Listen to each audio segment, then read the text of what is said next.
Sim. Bom,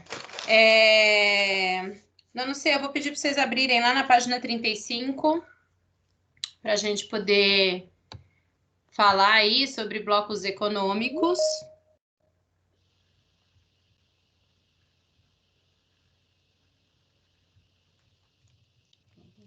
Capitalista, exista.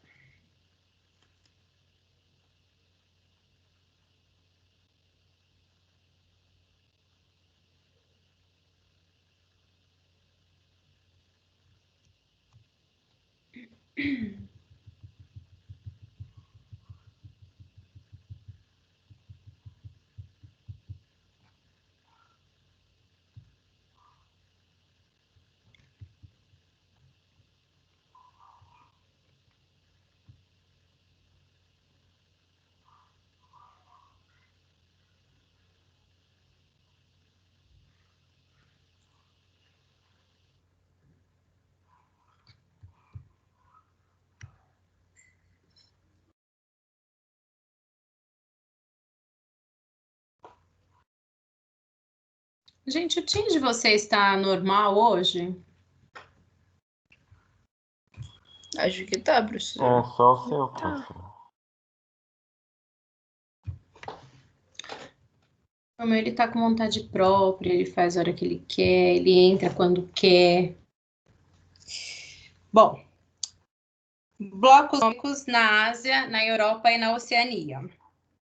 Então, quando a gente fala de blocos econômicos, né, os blocos econômicos, eles têm como principal função, né, principal finalidade, reunir países, agrupar países e estimular a economia desses países membros, tá? O principal objetivo é fazer com que esses países membros consigam ter mais facilidade de transações econômicas entre eles e externamente, fazer com que esses países que estão filiados a um bloco econômico, que eles tenham aí uma facilidade maior de relações internacionais com outros países, que eles consigam ter mais acesso a serviços e produtos, fazer com que eles consigam ter redução de taxas de importação, fazer com que esses países tenham alguns blocos econômicos, alguns países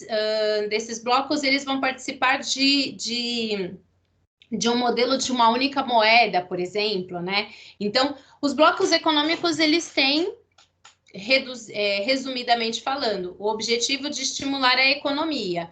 Mas os blocos, eles vão ter diferentes características, tá? Então, grifa aqui na apostila de vocês, por favor, ó.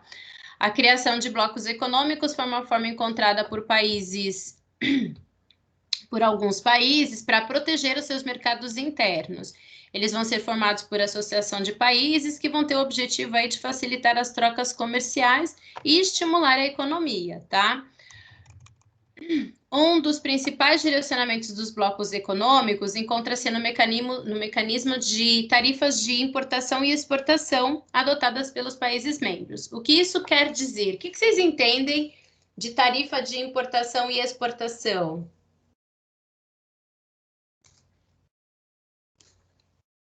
São os impostos cobrados pelos produtos que entram e saem do seu país, tá? Então, muitas vezes, quando a gente fala de um bloco... hoje tá ruim de sair esse bloco. Quando a gente fala de um bloco econômico, esses blocos, eles têm, muitas vezes, algumas características que se remete ao mercado de proteção interna. O que isso quer dizer? Por exemplo, o Brasil, ele exporta carne para a Europa, por exemplo, para vários países europeus. E aí, na Europa, apesar do tamanho, né, apesar das dificuldades climáticas ou pela falta de espaço propriamente dita, a Europa ela também vai ter uma produção de carne, né? Então, o que vai acontecer? Se eu sou um país que produzo carne e faço parte do bloco da União Europeia, eu terei prioridade na venda desse meu alimento, dessa minha carne. Significa que outros países não podem vender a sua carne aqui? Não. Significa que esses países de fora, como o Brasil, pode vender a sua carne aqui, porém, a minha carne, né, a minha carne do país da Europa, ela tem prioridade, ela tem preferência. Como que eu coloco essa prioridade? Eu, União Europeia, vou criar uma taxa de impostos maior sobre todos os produtos que entram nos países que fazem parte do bloco da União Europeia. Entenderam? Então, se eu sou um país que quero importar, que quero vender o meu produto lá para a Europa, eu tenho que saber que eu vou pagar mais impostos do que os países que já pertencem ao bloco.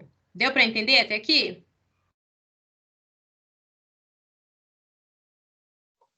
Deu.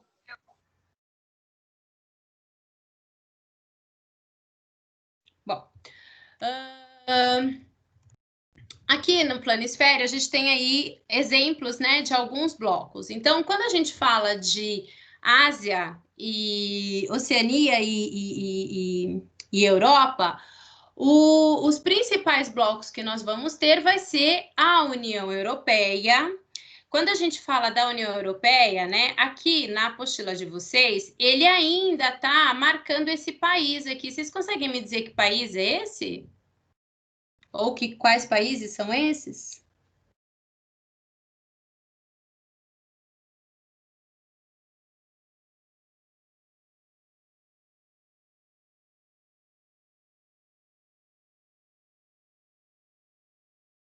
Vocês almoçaram hoje? Tomaram café? Ainda não. Almocei ainda não. Mas vocês estão desnutridos, estão sem se alimentar já há vários dias? Como que tá? Porque o nível de energia dessa sala tá lá no pé.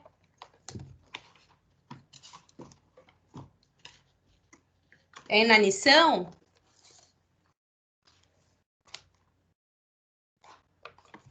Bom, então esse país que eu circulei aqui, né? A gente está falando de um país chamado, na verdade, a gente está falando de uma união de 4 países aqui chamado Reino Unido. Então, vocês já sabem que o Reino Unido será composto aí por 4 países. Será formado por Escócia, País de Gales e Inglaterra. E também aqui nessa ilha do lado, a Irlanda do Norte. O Reino Unido, ele entrou na União Europeia, né, no processo de formação desse bloco, mas ele nunca foi um país, né, o Reino Unido nunca foi um grupo de países que aderiu 100% à União Europeia, tá? Todos vocês sabem que a União Europeia, ela possui uma moeda única, né? Ela tem uma união monetária, e essa união monetária tem como moeda comum o euro, tá? Só que existem aí alguns países, né, como o caso, né, da Inglaterra, do País de Gales, Escócia, que eles não aderiram a essa moeda única. Então, na Inglaterra, por exemplo, a gente usa a libra esterlina. Então, eles nunca aderiram, embora fizesse parte da União Europeia, ele não participava da União Monetária. E aí, o Reino Unido, ele estava passando por um processo de sair desse mercado comum que era a União Europeia. A Inglaterra não queria, o Reino Unido, melhor dizendo, não queria mais fazer parte desse bloco econômico. Então, eles fizeram um plebiscito onde perguntam para o povo, né, faz um questionário aí para a população, para saber se eles querem ou não permanecer na União Europeia. E aí venceu o não. Então, isso passa a ser denominado Brexit. E aí, esse processo de saída do Reino Unido, né, de separação do Reino Unido, com relação à União Europeia, ele vai ser um processo longo e ele vai ser um processo muito difícil, porque quando você entra para fazer parte de um bloco econômico, existem vários acordos comerciais, acordos de circulação de pessoas, de livre circulação. Então, o bloco econômico da União Europeia, ele tem essa característica, né? Os países que são membros, a população ela tem livre circulação. Então, isso quer dizer que você não precisa ter passaporte, você não precisa ter pedir visto de entrada, não tem esse trâmite burocrático para você poder circular entre os países membros. Além disso, quando você participa de um bloco, né, de um bloco econômico, você também tem uma participação financeira na manutenção desse bloco, né? Porque se algum país membro passa por necessidade, todo o bloco se junta para poder retirar esse país dessa necessidade, ajudando economicamente. E aí o Reino Unido, então, vai pedir, né, a saída, e a saída aconteceu agora, né, no começo, na verdade, no final do ano passado, ocorreu essa saída, né, ocorreu o Brexit, mas aqui na apostila de vocês, ele ainda consta, né, o Reino Unido ainda consta como um membro pertencente aí à União Europeia. Outro bloco importante dos países que a gente estuda, né, dos continentes que a gente trabalha, é a APEC. A gente vai falar um pouco mais dela ali na frente, mas quando a gente fala da APEC, a gente está falando do maior bloco econômico do planeta. Maior bloco em termos de PIB, né, de Produto Interno Bruto, maior bloco em termos de mercado consumidor, e ele vai pegar... a gente está falando dessa APEC aqui, né? Cooperação Econômica Ásia-Pacífico. Então, ele vai pegar vários países que são banhados pelo Oceano Pacífico. Esses países são da Ásia, né? Então, a gente tem a China, a gente tem Japão, a gente tem Indonésia, a gente tem Papua Nova Guiné, a gente tem Austrália, Nova Zelândia, a gente tem o Chile, a gente tem o Peru, a gente tem o México, Estados Unidos e Canadá. Então, a gente está falando de partes da Rússia também. Então, a gente está falando de um mercado consumidor tremendamente elevado. A gente está falando de um dos maiores, estamos falando do maior PIB do planeta, né? Porque sozinho os Estados Unidos tem 17 trilhões, China, 9 trilhões de dólares de PIB. Então, assim, é o maior PIB e o maior mercado consumidor. Então, esse bloco ele tem uma importância muito grande, mas ele enfrenta muitas dificuldades para se consolidar. Alguém sabe me dizer, de acordo com o que assiste no jornal, do que ouve de notícia, quais são os dois países que dificultam aí a consolidação desse bloco por conta de divergências de interesses? Eu não vejo jornal, não.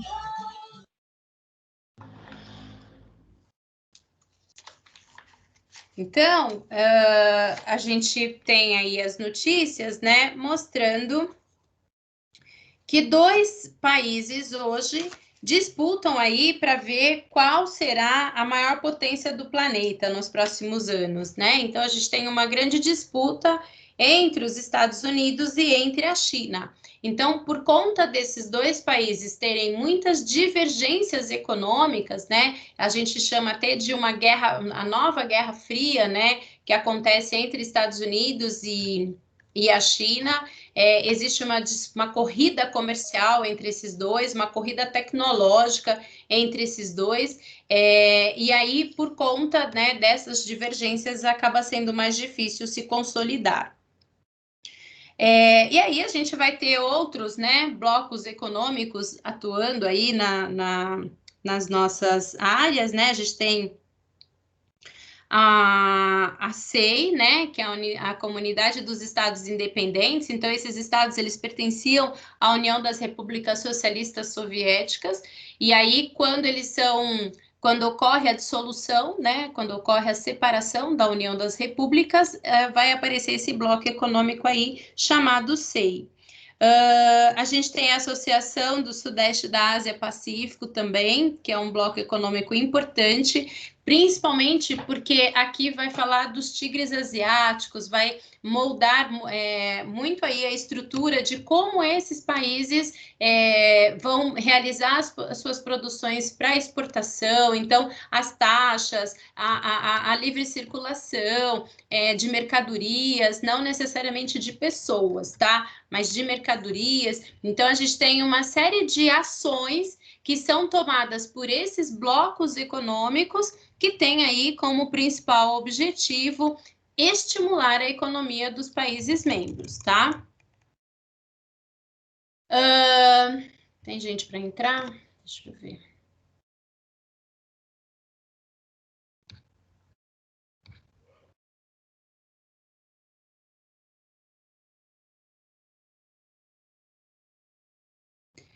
Então, quando a gente fala dos blocos econômicos, eles vão aparecer aí algumas modalidades, né? E aí, aqui a apostila de vocês traz 4 modalidades distintas de blocos econômicos. Então, a gente tem bloco econômico que vai ter tudo isso junto, e a gente vai ter bloco econômico que não terão todas essas características e que vai se adaptar a apenas uma delas, né? Então, a gente tem aqui a primeira, que é a questão de livre comércio.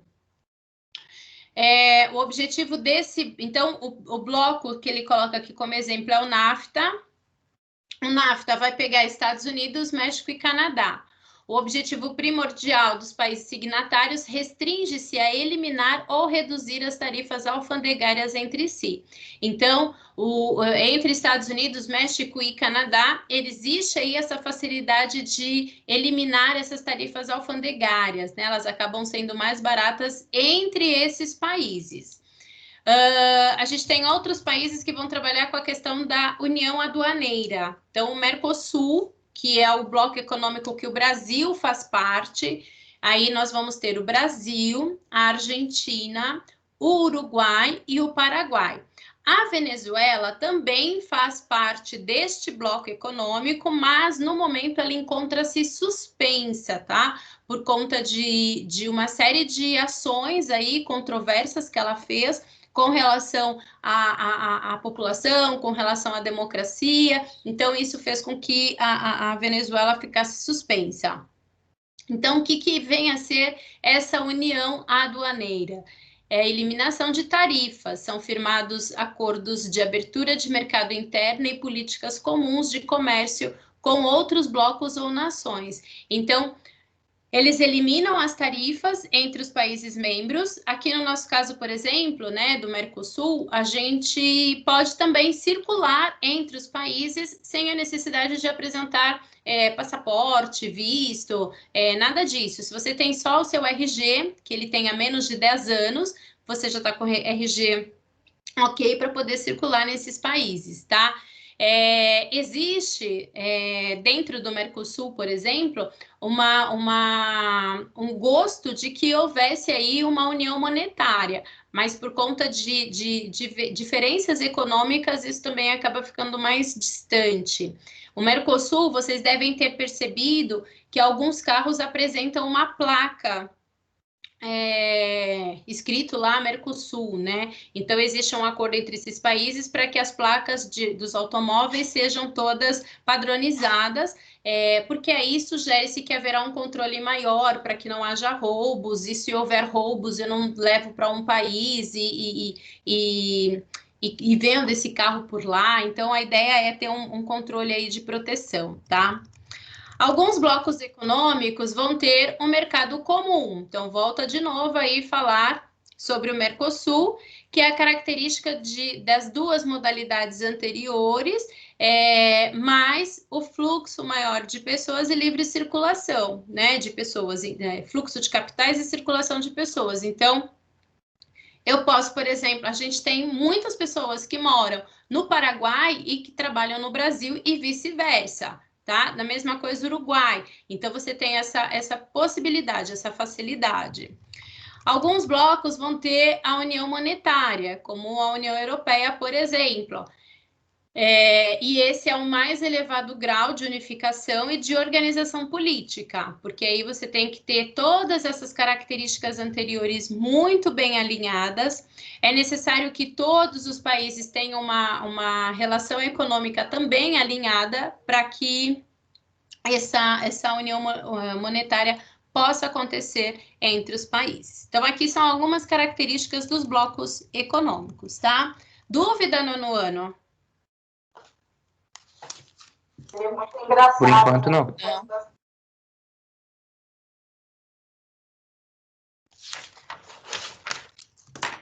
Bom, aí a gente tem a União Europeia. Então, quando a gente fala da União Europeia, a gente está falando de um bloco econômico muito importante. A gente está falando de um bloco econômico que vai ter uma moeda única. Os países que vão compor, né, essa moeda única vão ser chamados aí zona do euro, né? Então, a gente tem aí todos esses países pintadinhos de verde fazem parte da zona do euro, tá? Mas a gente tem mais países aí que pertencem à União Europeia, tá bom? Quando a gente fala da União Europeia, ela tem um processo de formação, né? Então, a história da União Europeia conta pra gente que... o meu computador travou. Conta pra gente que esse bloco, ele vai começar com o nome de Benelux. Então, grifa aqui, por favor, ó. Então, o primeiro nome aí desse bloco da União Europeia vai ser chamado de Benelux. Ele vai surgir em 1944 e ele vai unir aí alguns países, né, como Bélgica, Países Baixos e Luxemburgo. O que eles fazem, né? Eles vão extinguir as barreiras alfandegárias. E aí, esses países, né, eles começam a apresentar um desenvolvimento econômico interessante. E isso começa a atrair o interesse de outros países para aderirem a esse bloco. Aí vai aparecer, né, em 1950, outros países, que aí vai vir a França, vai vir a Alemanha, e esses países também vão desenvolver um crescimento econômico maior, principalmente porque começa a ter uma produção grande de ferro e carvão mineral. E o fato desses países estarem em bloco, isso vai facilitar muito mais a transação econômica entre eles e a junção deles com relação a outros países, né? Então, facilita essa negociação.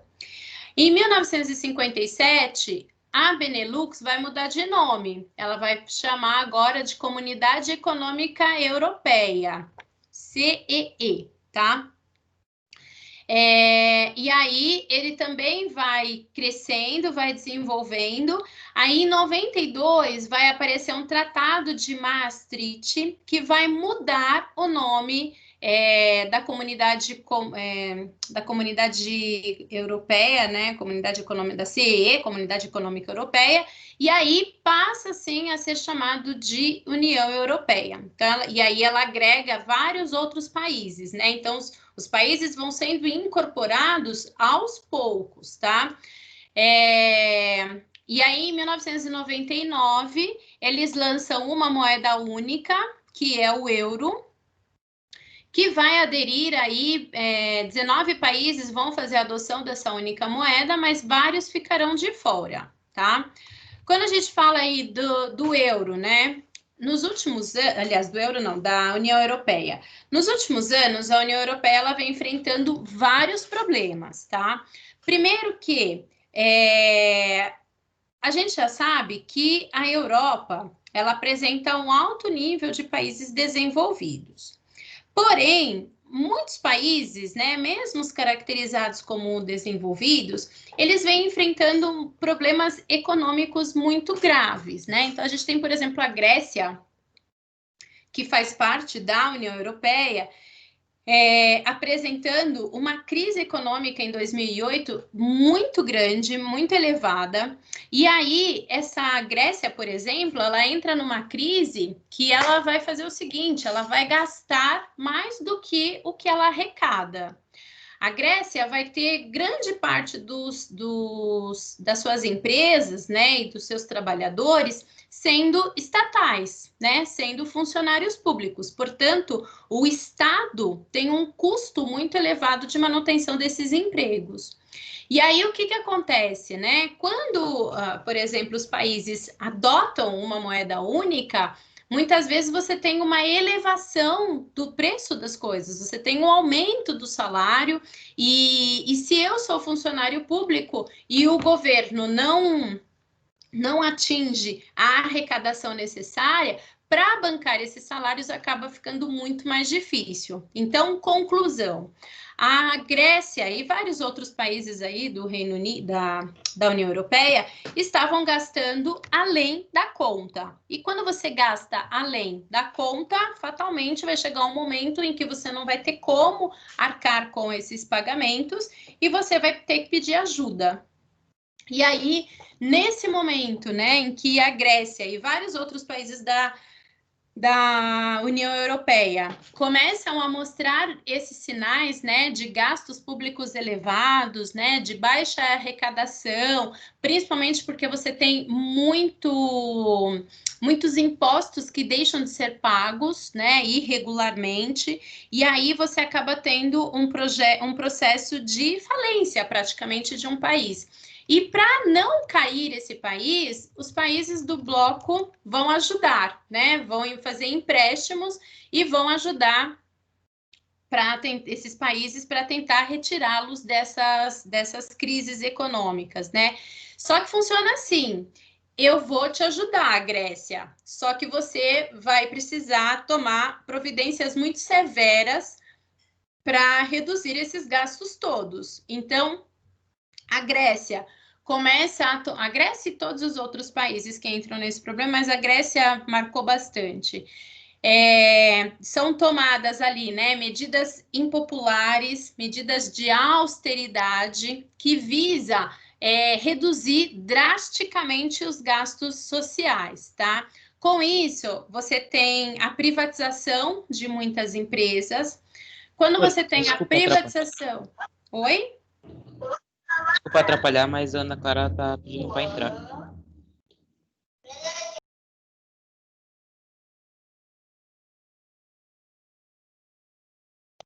E aí, quando você tem a privatização, né, dessas empresas que antes eram estatais, você tem fatalmente muito desemprego, tá? Porque as empresas privadas, elas prezam o lucro, não o pleno emprego. E aí você tem um aumento dos desempregos, né, dentro da Grécia, por exemplo.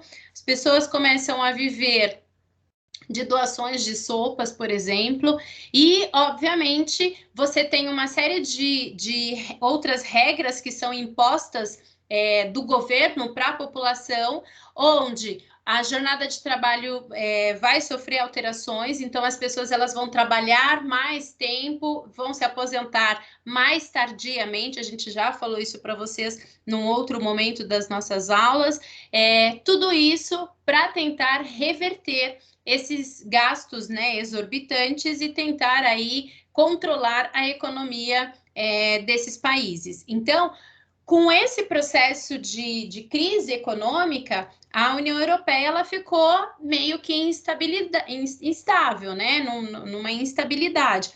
Para contribuir, nos anos de 2015, a União Europeia, né, os países pertencentes à União Europeia, eles começam a receber, né, um fluxo muito intenso de refugiados, né? Então, a gente teve um período, né, que a gente chama de crise dos refugiados, onde pessoas que estavam passando por guerras, especialmente os sírios, muitos africanos também, especialmente do norte da África, países que estavam em conflitos, né, países que passaram por problemas climáticos, várias ações ali, várias perseguições, contribuíram para aumentar o número de refugiados que rumavam em destino à Europa. E aí, os países que pertencem à União Europeia, eles tinham um acordo de receber, né, essas populações e dividir, né, de uma maneira não igualitária, mas assim, os países maiores recebiam mais pessoas, os menores menos, e assim sucessivamente.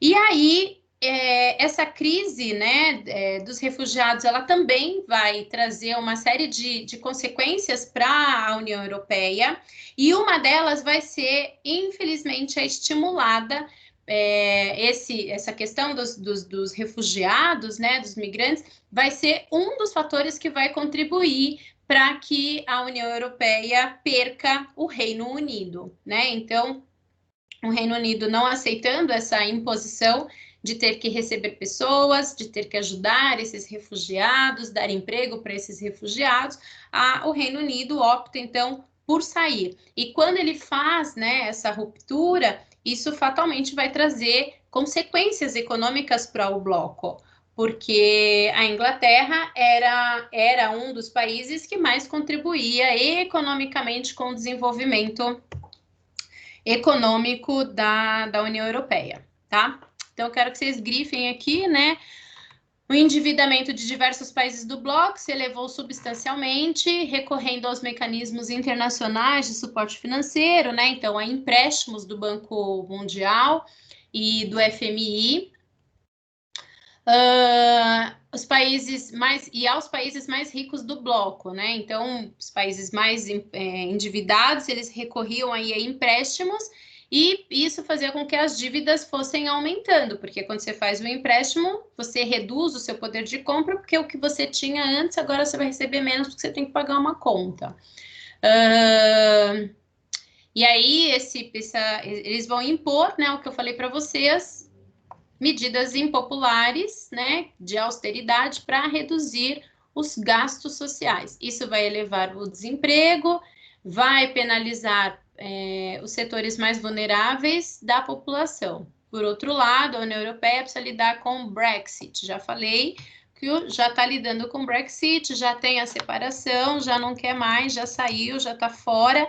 Existem algumas questões do Brexit, né, que é a saída do Reino Unido da União Europeia, que ainda estão em trâmite, né? Então, tem muitos valores que precisam ser pagos pela Inglaterra, né? Pelo Reino Unido à União Europeia. Tem vários acordos econômicos que estão sendo revisados por conta da saída desse bloco. Então, é como se fosse uma separação. E nessa separação você tem a divisão dos bens. E esse trâmite é difícil, é burocrático, muitas vezes as partes envolvidas não concordam com essa separação, e quando você não tem um acordo dessa separação, isso infelizmente vai trazer ali alguns conflitos, algumas instabilidades, tanto para o bloco quanto para o Reino Unido. Deu para entender até aqui, ô nono ano? Por enquanto tá de boa. Então tá. Então eu quero que vocês façam aí a página 39. Nono C. O que é a zona do euro e apresente 5 países que fazem parte dela. Alguém sabe me dizer o que é a zona do euro? É a zona onde a moeda que é mais comum é o euro, que roda entre esses Isso. países. Então, é o conjunto, né, de países que adotam uma única moeda, o euro, né, como única moeda. Quais são os países que fazem parte dessa União Europeia, dessa União Monetária aí, dessa zona do euro? Vocês podem pegar aqui, ó. Itália, Grécia, Espanha, Portugal, França. Isso mesmo. Pode botar esses caras aí.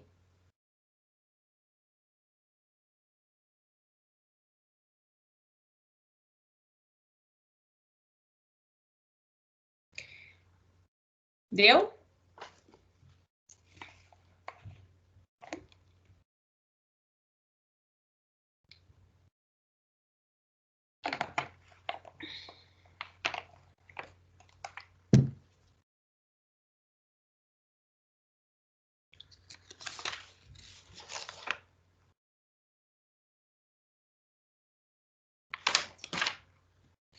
De que forma a crise econômica eleva o endividamento público de um país? Alguém sabe?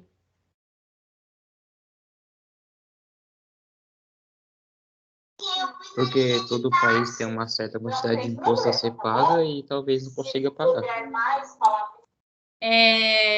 Na verdade, assim, o país paga o imposto, mas o país também arrecada os impostos, né? Então, quanto mais as pessoas estão trabalhando, quanto mais as pessoas estão consumindo, maior é a arrecadação de imposto de um país, tá?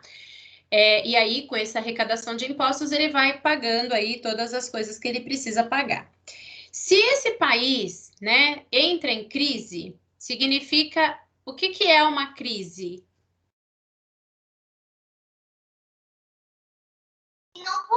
É a falta de alguma coisa? Não sei explicar. Então, uma crise é a falta de alguma coisa. Então, quando um país entra em crise, por exemplo, vamos pegar aí essa crise do coronavírus. Qual é a primeira coisa que as pessoas perdem? Um emprego? Perdem emprego. Se as pessoas perdem emprego, elas continuam consumindo as mesmas coisas que consumiam na mesma quantidade? Não. E aí, o que acontece? Se eu perco o emprego, significa que eu já não pago mais impostos e a empresa já também não paga impostos por mim. Se eu perco o emprego, eu deixo de comprar, significa que eu estou girando menos a economia, consumindo menos, pagando menos impostos. Então, uma crise econômica, ela vai elevar o endividamento porque o governo deixa de arrecadar impostos, tá? E quando esse governo deixa de arrecadar impostos, ele tem menos condição de financiar despesas. Então, por exemplo, vamos pegar o Brasil de novo. Aqui no Brasil, qual foi a tomada de decisão do governo para tentar diminuir um pouco o impacto da crise econômica no país, gerado pelo coronavírus?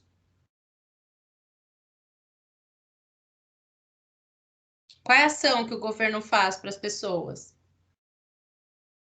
Dá um auxílio de R$ 600. Ele dá o auxílio de R$ 600. Da onde está saindo o dinheiro para pagar esse auxílio de R$ 600?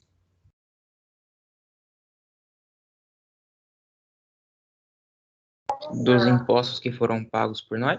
Está saindo dos impostos que foram pagos por nós e impostos que, teoricamente, seriam utilizados para desenvolver outras áreas do país. Então, eu tiro de uma área e pago para essas pessoas, porque aí as pessoas consomem, na medida em que elas consomem, circula a economia, há uma arrecadação e aí eles tentam equilibrar.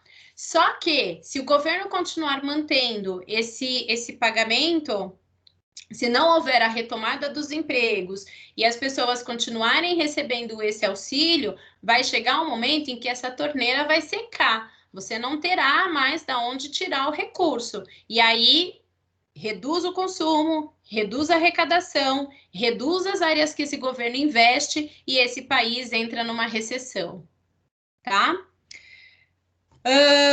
Qual atitude vem sendo tomada com o objetivo de conter o efeito da crise econômica nos países europeus? Eu acabei de comentar aqui com você sobre a Grécia, por exemplo. O que a Grécia fez para tentar sair da crise? Pediu ajudas a outros países da União Europeia.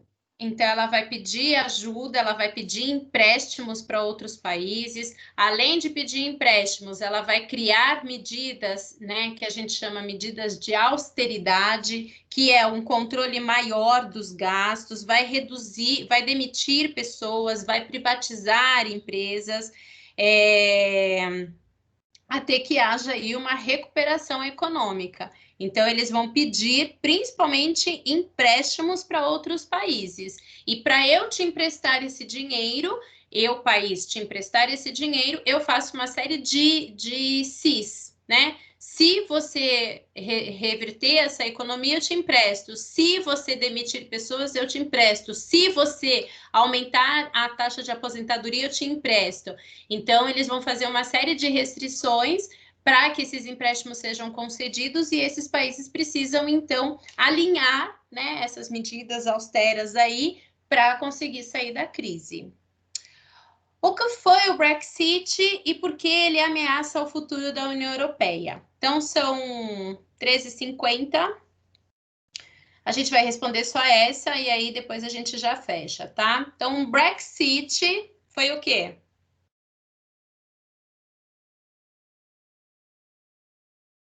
Foi a saída do Reino Unido da União Europeia. Isso, então o Brexit é o processo de saída do Reino Unido à União Europeia, tá? Por que ele ameaça o futuro da União Europeia? Ele vai ameaçar, gente, porque o Reino Unido é uma das economias mais fortes, né? Você tem a Alemanha, que é uma potência, depois você tem o Reino Unido. Então, é uma das economias mais fortes de um bloco.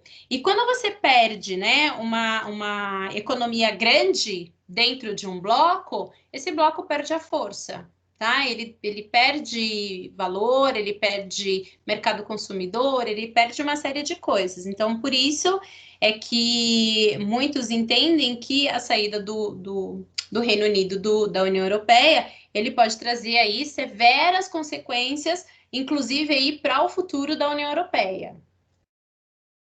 Ok?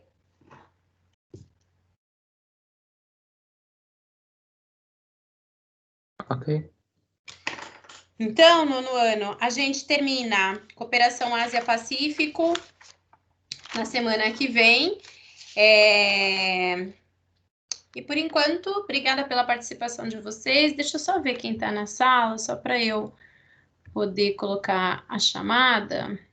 Sandro, Martins, Thaís, Levi, Gustavo e Ana. Gustavo Pierre. Então, gente, obrigada pela participação de vocês e nós nos encontramos, então, na semana que vem, tá bom? Um beijo, gente. Tchau, Fiquem com professor. Deus, tá? Tchau. Tchau. Tchau, professor.